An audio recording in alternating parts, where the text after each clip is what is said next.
उत्तर प्रदेश के साप्ताहिक मौसम पूर्वानुमान के इस बुलेटिन में आपका स्वागत। मैं हूं देवेंद्र त्रिपाठी। दोस्तों, 27 दिसंबर से 2 जनवरी के बीच क्या बदल जाएगा उत्तर प्रदेश में मौसम का मिजाज और कितना गिरेगा और पारा, ये भी हम जानेंगे और साथ ही साथ जानेंगे कि क्या बारिश होने की संभावनाएं दिखाई दे रही हैं। तो ये एक तरह से एक 2022 वर्ष के विदाई का और 2023 के आगमन का स्वागत का समय होगा, सप्ताह होगा और इस दौरान कितना परिवर्तन होगा मौसम में, आइए समझते हैं। इस समय जो हवाएं चल रही हैं उत्तर प्रदेश के ऊपर, इन हवाओं के चलते ज़िलों में पश्चिमी ज़िलों में कई जगहों पर दिन का तापमान सामान्य से तकरीबन 10 डिग्री तक नीचे रिकॉर्ड किया जा रहा है और 10 डिग्री नीचे यानी कि जहाँ पर 18 डिग्री सेल्सियस तापमान होना चाहिए, वहाँ लगभग 9-10 डिग्री सेल्सियस तापमान दर्ज किया जा रहा है। तो इस तरह से पश्चिमी शहरों में सहारनपुर, बिजनौर, शामली, मुज़फ़्फ़रनगर और मुरादाबाद, हापुड़, मेरठ, बागपत से लेकर संभल, अमरोहा, रामपुर, बरेली, बदायूं और अलीगढ़, कासगंज, इन सभी क्षेत्रों में कई जगहों पर कोल्ड डे कंडीशन बनी हुई है और कोल्ड वेव भी चल रही है।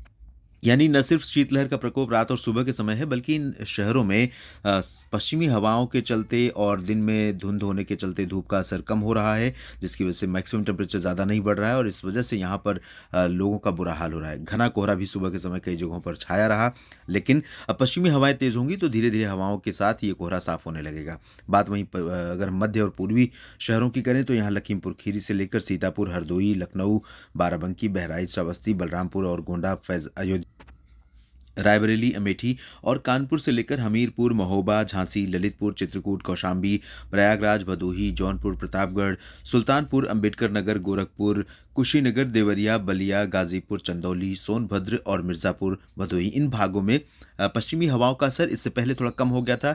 सर्दी यहाँ पर कम हो गई थी, कोहरा भी कम हो गया था, लेकिन हवाओं में जो नमी थी, अब यहाँ पर उसका रंग दिखाई देगा जब यहाँ पर पश्चिमी हवाएं लगातार पूरे पूर्वी उत्तर प्रदेश को अपने कब्जे में लेंगी और ये पूरे सप्ताह होने वाला है। पूरे सप्ताह जब ये हवाएँ चलेंगी तो इन हवाओं के चलते दोस्तों मिनिमम टेम्परेचर में काफ़ी अच्छी खासी गिरावट यहाँ देखने को मिल सकती है। कई जगहों पर, चाहे वो प्रयागराज की बात करें या वाराणसी की, जौनपुर, सुल्तानपुर की या गोरखपुर और अयोध्या, अमेठी, रायबरेली की, इन भागों में तापमान थोड़ा-सा बढ़े हुए हैं। तो ये तापमान अब गिरेंगे। मिनिमम यानी न्यूनतम तापमान में गिरावट होगी, रात की सर्दी बढ़ेगी और इसके चलते कोहरा यहाँ पर छाएगा। कोहरा कई शहरों में फिर से एक बार घना हो सकता है अगले 2-3 दिनों के लिए। और इस बीच में एक डब्ल्यूडी उत्तर भारत के पर्वतीय इलाकों पर आएगा और उसका काफ़ी ज़्यादा इम्पैक्ट देखने को मिलेगा पर्वतीय क्षेत्रों पर। कश्मीर से लेकर उत्तराखंड के बीच में अच्छी खासी बारिश और बर्फबारी होने की संभावनाएं 29 दिसंबर से रहेंगी। तो उस दौरान क्या उत्तर प्रदेश भी प्रभावित होगा?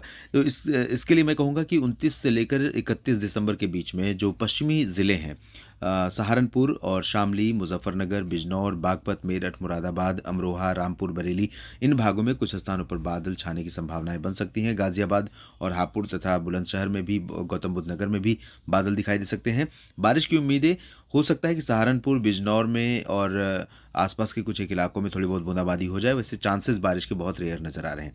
बाकी जगहों पर बारिश होने की उम्मीदें नहीं हैं, बस मिनिमम टेम्परेचर यहाँ पर गिरेगा और मैक्सिमम भी थोड़ा-सा गिर सकता है। तो अब सर्दी पूर्वी उत्तर प्रदेश में बढ़ने वाली है और पश्चिमी उत्तर प्रदेश में जैसी सर्दी पड़ रही है, वैसी सर्दी लगातार जारी रहेगी। फिलहाल उत्तर प्रदेश के साप्ताहिक मौसम पूर्वानुमान के इस वीडियो में इतना ही। लगातार बने रहिएगा हमारे साथ, अपडेट करते रहेंगे हर मौसमी बदलाव के बारे में। धन्यवाद।